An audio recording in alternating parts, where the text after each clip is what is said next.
Gloire à Dieu, béni soit l'Éternel.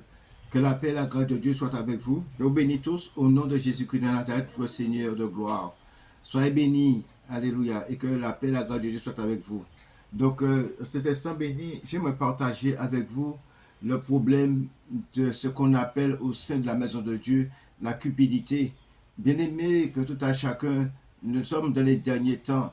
Et combien nous avons besoin vraiment que Dieu nous donne la sagesse et l'intelligence afin de ne pas tomber dans le piège de l'ennemi, afin que vraiment que nous ne soyons pas complices de ceux qui agissent par cupidité.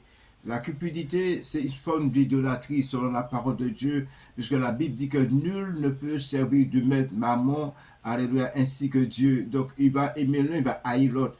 Et celui qui exerce la cupidité, il a un problème sérieux au plus profond de lui. Et nous avons un texte dans l'Ancien Testament qui nous montre comment il est vraiment dangereux d'exercer la cupidité.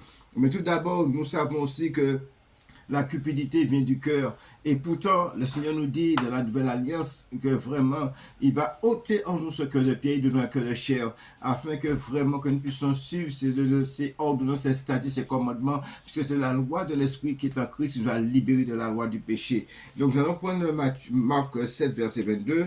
Marc 7, verset 22 nous dit que cela vient du cœur. Et combien nous avons besoin de ce cœur régénéré, ce cœur nouveau. Marc 7, verset 22. Nous enseigne cela. Gloire à Dieu. Que le Seigneur soit béni. Marc 7, verset 22.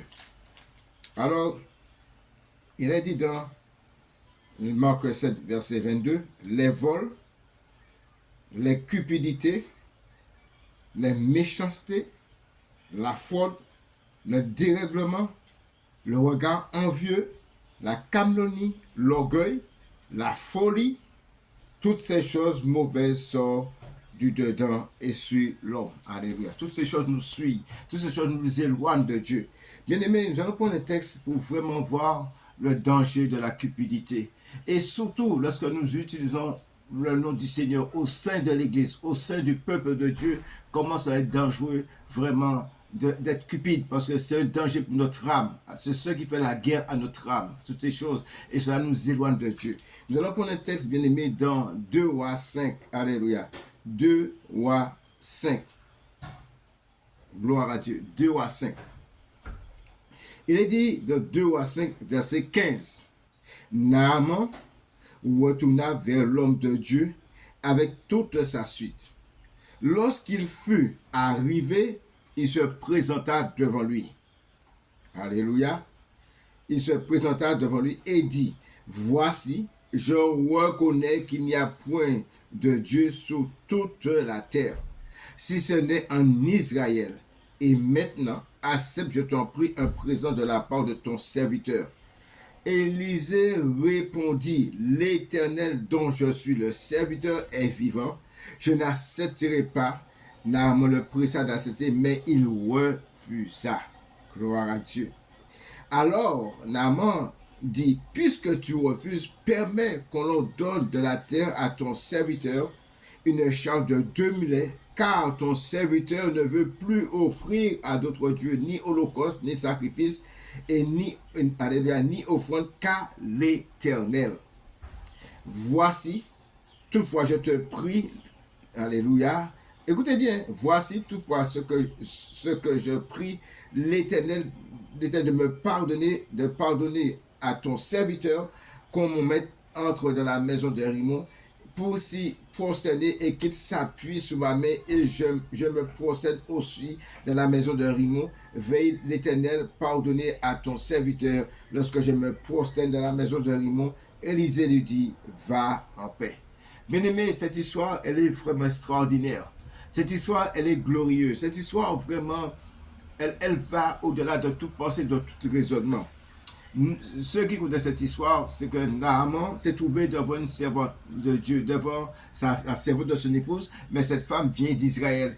Et cette femme lui fait savoir, s'il savait qu'il y avait un prophète en Israël, ce prophète allait le guérir. Et voilà que comme Naaman est un chef militaire, il va voir son roi, puisqu'il est en quelque part le premier ministre, chef militaire, le premier ministre du roi d'Israël, d'Assyrie, pardonnez-moi. Et là, il va voir son roi donner un courrier pour le roi d'Israël. En arrivant, il va vers le roi d'Israël pour sa guérison. Le roi dit que je n'ai pas le pouvoir, je ne suis pas Dieu. Et le roi d'Israël déchire ses vêtements. Élisée, qui était à son poste, dit au roi, pourquoi tu as fait ça? Envoie-moi cet homme.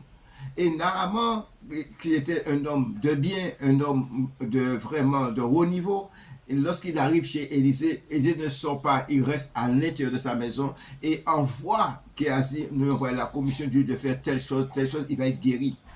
Naaman, au début, n'était pas d'accord. Mais comme Naaman était venu avec des serviteurs, parce qu'il était chef militaire, et l'un des chefs lui dit, mais si tu avais demandé quelque chose de difficile, pourquoi ne fais-tu pas ce qu'il t'a demandé? Voilà, il va se plonger dans le Jourdain 7 fois. Et il sort comme vraiment neuf, propre, il a été guéri. Mais Naaman, c'est un païen, c'est un Syrien. Donc lorsqu'il a été guéri, c'est tout à fait normal. Il vient amener un présent pour Élisée. Mais Élisée, qui est un homme de Dieu, qui est conduit par l'Esprit de Dieu, qui se laisse faire selon Dieu, selon la volonté de Dieu, refuse vraiment, alléluia, il refuse ce présent parce que Naaman va se dire qu'il a payé sa guérison. Alléluia, c'est très important. Alors donc, pardonnez-moi, Élisée a refusé. Mais ce qui se passe là, il y a quelque chose d'extraordinaire. Lorsque nous reprenons le verset 17, nous voyons le verset 17 dans Romains 2 à 5, verset 17, nous dit ceci. Alors Naaman dit, puisque tu refuses, permets que l'on donne de la terre à ton serviteur une charge de 2000 lait, car ton serviteur ne veut plus offrir à d'autres dieux ni holocauste, ni sacrifice, ni holocauste, ni sacrifice, j'en offrirai, pardonnez-moi, je n'offrirai qu'à l'Éternel. Alléluia. Donc, Naaman, par l'attitude, le comportement, la piété d'Élisée l'a touché parce que Élisée est conduit selon Dieu. Et il se soumet à la volonté de Dieu et Naaman était vraiment touché. Et à ce moment-là, Naaman change de langage. Il demande à Élisée de donner 2 charges de terre de millet, de la terre pour pouvoir réaliser un endroit, puisqu'il constate que Israël c'est une terre bénie. Israël c'est le béni et c'est un Dieu seulement qui a le vrai Dieu qui guérit, qui restaure. C'est le Dieu vivant, c'est le Tout-Puissant, c'est le Dieu qui n'a pas été créé de main d'homme, mais c'est le Dieu qui est créateur de toutes choses. Il est touché par la grâce, il est touché par la bonté de Dieu et à ce moment-là, il veut bâtir un autel. Alléluia. Oh Dieu soit béni. Il veut bâtir un autel chez lui et il veut de la terre, il veut bâtir, il veut mettre la terre d'Israël, là qu'il va bâtir, là qu'il intercède, c'est ce qu'il déclare. Il demande alors Naaman, dit, puisque tu refuses, permets qu'on donne de la terre à ton serviteur une charge de 2000 lait, car ton serviteur, alléluia, ne veut plus offrir à d'autres dieux, alléluia, gloire à Dieu, ni holocauste, ni sacrifice, il n'en offrira qu'à l'Éternel. Donc Naaman a été touché par la grâce de Dieu et comme c'est ce Dieu vivant, ce Dieu réel, ce Dieu qui a créé toutes choses, c'est lui, il veut donner gloire, c'est lui, il veut offrir, alléluia, des sacrifices, des holocaustes, il veut faire tout, il veut s'offrir à Dieu, il a été touché, il y a une conversion qui se fait, alléluia. Et là, ce qui est extraordinaire, pendant qu'il est là, il se souvient qui n'est pas conforme avec la parole de Dieu. Il se souvient qu'il n'est pas conforme de la volonté de Dieu. Et il dit quelque chose d'extraordinaire, le verset 18. Il dit, voici toutefois que ce que je prie l'Éternel de pardonner à ton serviteur, qu'on me mette, alléluia, le roi entre dans la maison de Rimmon pour s'y prosterner et qu'il s'appuie sous ma main. Je me prosterne aussi dans la maison de Rimmon vers l'Éternel pardonner à ton serviteur lorsque je me prosterne dans la maison de Rimmon. Élisée, homme de Dieu, lui dit, mais non, il dit, mais va en paix. Cet homme, Naaman était tellement touché, il réalise qu'il est en train de commettre une erreur. Lorsqu'il est avec le roi, mais le roi c'est son autorité, il est obligé de se soumettre au roi. Mais il demande à Élisée que vraiment que l'Éternel puisse le pardonner de ce qu'il fait, parce qu'il sait ce qu'il fait n'est pas dans la volonté de Dieu. Il sait ce qu'il fait n'est pas à la gloire de Dieu, parce qu'il est en train de vraiment d'honorer une idole. Alléluia. Et c'est pas la réalité, puisque cette idole n'a rien fait pour lui. Mais le Dieu d'Israël, le Dieu tout-puissant, le créateur du ciel et de la terre, dont nul n'est comparable à lui a donné sa guérison. Il est touché par la grâce de Dieu. Alors donc, Mais Géasi, qui est à côté d'Élisée, n'a pas saisi cette grâce, n'a pas l'amour des âmes, n'a pas réalisé que Naaman, alléluia, a été touché par la bonté de Dieu, par la miséricorde de Dieu, et que Élisée a refusé, alléluia, ce présent à cause de la bonté de Dieu, pour montrer à Naaman que Dieu n'a pas besoin de payer ce Dieu. Dieu fait des choses pour l'amour de son Saint-Nom. Dieu fait des choses pour sa sainte gloire. Dieu fait des choses afin que lui-même soit sanctifié. Alléluia. Notre Père, que tous ceux, que ton nom soit sanctifié. Le nom de Dieu a été sanctifié parce que Naaman a reconnu sa majesté. Naaman a reconnu la bonté de Dieu, la miséricorde de Dieu. Alors donc, il est là, maintenant il veut donner gloire au Dieu, il veut manifester vraiment la gloire de Dieu. Elle est proclamée cette bonne nouvelle que Dieu l'a guéri gratuitement en plus. Alléluia. Oh, béni soit l'Éternel. Et Géasi qui n'a pas compris la grâce de Dieu, qui n'a pas compris la bonté de Dieu. Alléluia. Et souvent, nous tombons dans ce piège. Aujourd'hui, combien de serviteurs qui s'amusent à prier pour des gens et donnent une enveloppe parce qu'ils ont prié pour toi. Mais ce n'est pas toi qui as guéri la personne. C'est la grâce de Dieu. C'est la bonté de Dieu. C'est la miséricorde de Dieu envers cette personne. Oh mon Dieu, Papa, alléluia, pardonne-nous. Et c'est pourquoi aujourd'hui, bien aimés, veillons à ce comportement. Veillons à ces actions des gens qui viennent et qui utilisent un mensonge. Nous allons voir ça plus profondément. Ils utilisent un mensonge pour dire que Dieu, si tu me bénis, si tu me donnes de l'argent, Dieu va te bénir. Oh, bien-aimé, faisons attention. La Bible est claire sur un problème. Retournons à la parole de Dieu. La Bible me dit, bien-aimé, que Christ s'est fait malédiction pour nous afin que nous puissions entrer dans la promesse de la bénédiction que Dieu avait faite à Abraham. Gloire à Dieu. Donc, le fait de donner Christ à vie, tu es un homme béni. Le fait de donner Christ à vie, tu es une femme bénie. Tu n'as pas besoin de payer pour avoir la bénédiction. La Bible est claire sur un problème. C'est la bénédiction de qui est enrichi, alléluia, et ne fait suivre qu'un chagrin. Si nous faisons ce qu'il faut, Dieu va nous bénir. Et c'est pourquoi il dit, si la voix d'un homme est agréable à Dieu, Dieu dispose même ses ennemis en sa faveur. C'est-à-dire que c'est notre comportement envers Dieu, nos actions envers Dieu, notre reconnaissance envers Dieu qui Dieu nous bénit, Dieu nous fortifie et Dieu nous permet de traverser le temps. Parce que nous sommes appelés à nous préparer pour rencontrer notre Dieu. Nous sommes passagers sur cette terre afin que nous puissions aller à la rencontre de Dieu pour passer cette vie immortelle à l'immortalité, pour vivre éternellement avec notre Dieu. Amen, bien aimés, faisons très attention. Nous ne sommes pas là pour écouter tout ce qu'on nous dit. Amen. Nous devons être attentifs et surtout avoir un minimum de discernement. Géasi qui n'a pas compris, regardez ce qu'il dit. Verset 19, la deuxième partie du verset 19, lorsque Naaman eut quitté Élisée et qu'il fut à une certaine distance.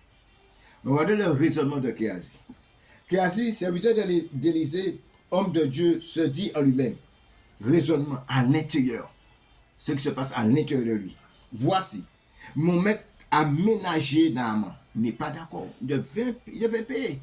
Ce Syrien, en n'acceptant pas de sa main ce qu'il avait apporté, l'Éternel est vivant. Oh mon Dieu, papa. L'Éternel est vivant. Je vais courir après lui et j'obtiendrai quelque chose. Quelle mentalité. Oh mon Dieu Tout-Puissant, pardonne-nous, papa. Et Géasi courut après Naaman. Naaman, le voyant courir après lui, descendit de son char pour aller à sa rencontre et dit, tout va-t-il bien? Il répondit, tout va bien. Mon maître m'envoie te dire. Or, ce n'est pas vrai. C'est un mensonge. Donc, nous voyons, on nous amène la cupidité. Et c'est pourquoi la Bible nous dit que la cupidité, c'est une idolâtrie. Et toutes ces choses conduisent à la mort. Le père du mensonge, c'est Satan. Il répondit, tout va bien, mon maître m'envoie te dire, voici, il vient d'arriver chez moi, 2 jeunes gens de la montagne d'Éphraïm, d'entre les fils des prophètes, donne pour eux, je t'en prie, 1 talent d'argent et 2 vêtements de rechange. Naaman dit, consent à prendre 2 talents et le pressa et le serra d'argent, et le pressa et le serra 2 d'argent dans 2 sacs, donna 2 habits de rechange et les fit porter devant Géasi par 2 de ses serviteurs. Amen. Bien-aimés en Jésus-Christ, lorsqu'on est cupide, on utilise le mensonge.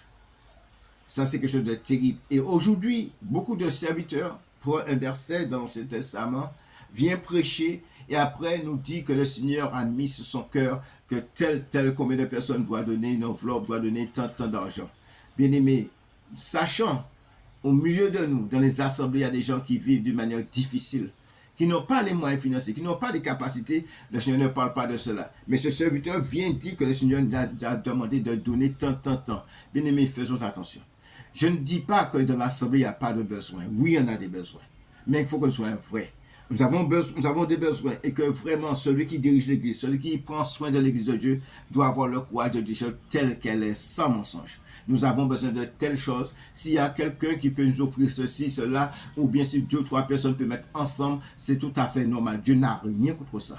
Nous sommes appelés, bien-aimés, à nous aider les uns les autres. Nous sommes appelés à nous aimer. La Bible dit n'aimez pas en parole seulement. Alléluia. Ça veut dire que si quelqu'un a besoin de quelque chose et nous avons les moyens que nous puissions tendre la main à cette personne, il y a une réalité dans la maison de Dieu. Ne tombons pas non plus dans le piège. Dieu ne nous appelle pas à l'égoïsme, mais Dieu nous appelle à partager, à nous aimer, à nous soutenir. Mais Dieu est la cupidité parce que la cupidité, c'est une idolâtrie. La cupidité, c'est quelque chose de dangereux. La personne n'est jamais satisfaite. A toujours besoin d'argent. Il est matérialiste, il est vaniteux et cela fait la guerre à notre âme. Faisons attention, ne pas confondre la cupidité et quelqu'un qui est de leur besoin. Ce n'est pas la même chose. Parce que nous sommes appelés. La Bible nous dit que si nous voulons que quelqu'un puisse faire quelque chose pour nous, et nous pouvons aussi faire de même pour la personne. Il y a des besoins de l'église, il y a des gens qui souffrent. Il y a des besoins aussi au sein de l'assemblée, du matériel, on peut aider. Ça, ce n'est pas le problème, ça. Mais quelqu'un qui vient et puis me donne un verset, vient prêcher, après dit, le Seigneur a dit qu'il faut qu'il y ait 10 personnes qui donnent tant. Cela n'est pas vrai. Ayons le discernement. Parce que tout ce que Dieu fait, il fait un parfait accord avec ses enfants. Le Seigneur te met à cœur de faire quelque chose. Ce n'est pas la personne qui doit te dire. Sortons dans l'émotion et apprenons à écouter la voix de Dieu à l'intérieur de nous. Apprenons à nous laisser convaincre par Dieu. Amen. C'est très, très important, bien-aimés. Faisons très attention. Veillons à cela.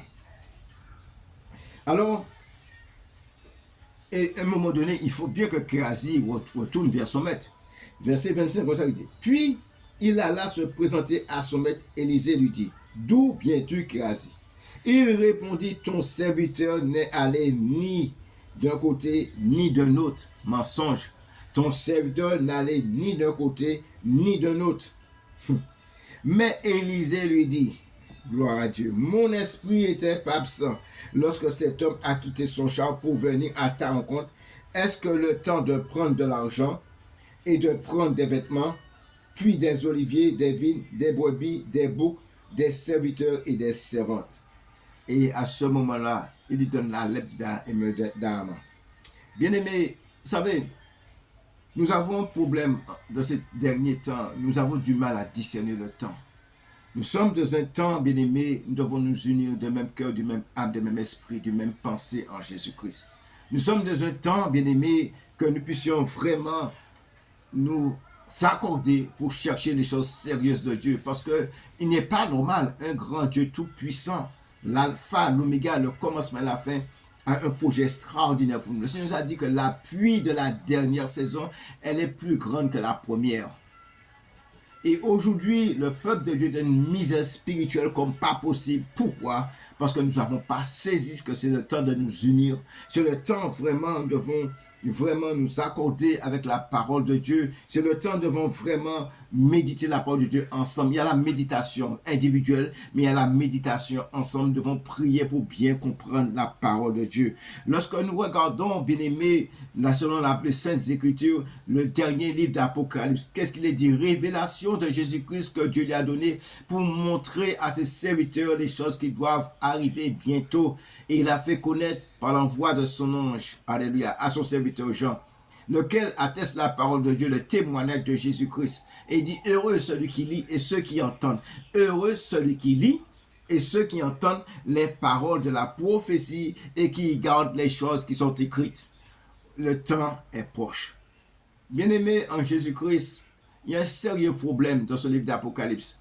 Ce livre d'Apocalypse, soi-disant, qui est destiné aux serviteurs de Dieu, Nous avons du mal à nous entendre sur ce livre, nous avons du mal à comprendre les choses parce que nous sommes trop divisés.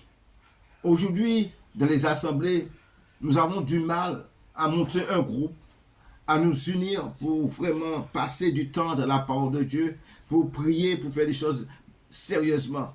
Lorsque nous regardons aujourd'hui, lorsque nous sommes dans un groupe d'intercession, chacun vient avec son problème et nous voulons la délivrance, nous voulons la guérison, la restauration. Cela est légitime. Mais la réalité est haute. Si nous faisons partie d'un groupe d'intercession, nous devons intercéder. Alléluia. C'est comme ça Dieu récompense. Dieu nous fait comprendre. Il est celui qui va au-delà de ce que nous demandons. Il va au-delà de ce que nous pensons. Mais pour cela, il faut que nous nous conformons à la parole de Dieu. Si nous faisons partie d'un groupe d'intercession, nous devons intercéder. Prier pour l'Église. Prier pour les âmes qui se perdent. Prier pour le quartier. Prier pour les dirigeants afin que nous puissions vivre en paix. Prier pour que vraiment les choses changent, que nous puissions entrer et vivre la parole de Dieu. Est-ce que c'est le temps, alléluia, gloire à Dieu, est-ce que c'est le temps de prendre de l'argent, de prendre des vêtements, puis des oliviers, des vignes, des brebis, des bœufs, des serviteurs et des servantes, notre propre intérêt. Certains serviteurs de Dieu travaillent pour leur vote. Certains serviteurs de Dieu travaillent pour leur famille, le bien matériel, la vanité. Mais la Bible me dit tout doit disparaître. Et c'est pourquoi le Seigneur nous met en garde.